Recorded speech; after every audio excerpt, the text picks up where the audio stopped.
Hello dear viewers, it's finally 2010, which means we have only 10 more years of the awkward decades. That's right. I really can't stand the first 2 decades of any century, because what do you call them? The Zeroes? That's just some weird cartoon show for kids that they play on PBS in the mornings. Or what about the tens decade? The tennies? I already have a pair of shoes. Once you get to the 20s to the 90s, that's fine. You have every idea what to call those things. That's just easy, but 10 more years of awkward decade. And of course it'll take me a month just to remember that it's 2010, because it always takes me about a month to remember what year it is. Hooray for New Year's, and for a change in New Year I don't play with explosives non-stop, because in Canada apparently black cats are illegal, which depresses me, somewhat. Right, I'm fully aware I didn't do a video for the past, rather a while, because I was on vacation, and you were on vacation too, so you shouldn't have noticed. Well, most of you were on vacation. If you don't celebrate Christmas or Hanukkah or Kwanzaa or any of those other holidays in December, then this shouldn't be a problem, but I was on vacation and I enjoyed it. I spent a week with my family. I got some nice gear, starting with a flashlight, which does a laser pointer. Mind the screen, you're going to burn your eyes probably. Maybe not. I don't know what laser pointers do over camera. And then the other thing is 8 LEDs, which is very energy efficient and all of it in Toronto. But there was a time, I think for a full day, when I went to Ottawa. And I would not recommend that more than once, for one really big reason. If you're from out of town, the bus system makes no sense whatsoever.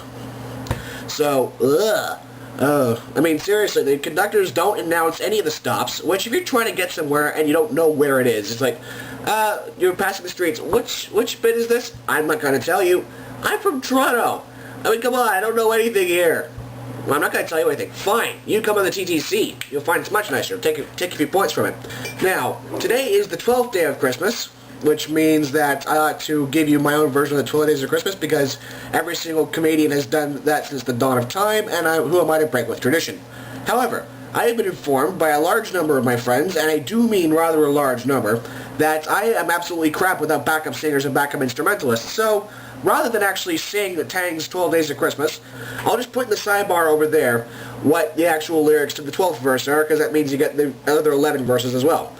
The 12th Days of Christmas actually start December 25th and end on January 6th. So check the lyrics over there to see what my true love gave me for Christmas, and then realize that I woke up and the polearms were all missing. Ha ha ha, well, when you read it you understand. Okay, other cool gear I got. A couple of video games, naturally. A book, The Stealer of Souls by Michael Moorcock, which I thought was rather fantastic. I also have to talk about the holiday releases because, well, let's face it, no one will shut up about Avatar. And let me say this, well done Mr. Cameron, worth half the hype at least. Very long, but for some reason I didn't care. Other movies I saw this break: Christmas Carol, Jim Carrey did a good job.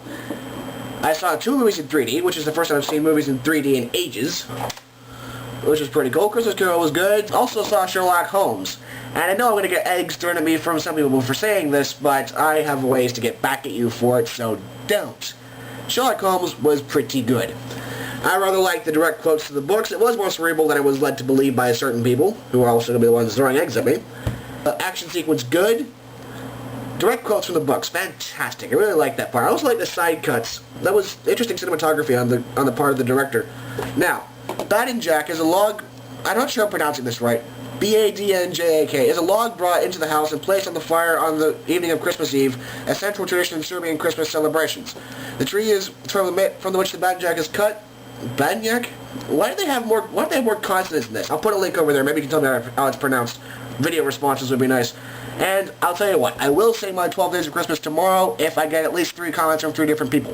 And I will only sing the last verse. Now, apparently they burn the log and pray that the new year brings food, happiness, love, luck, and riches. It commemorates the fire that, according to folk tradition, the shepherds of Bethlehem built in the cave where Jesus Christ was born to warm him and his mother throughout the night. Anyway, dear viewers, remember this. The point to strategy is not to choose a path to victory, but to choose so that all paths lead to a victory. Good day.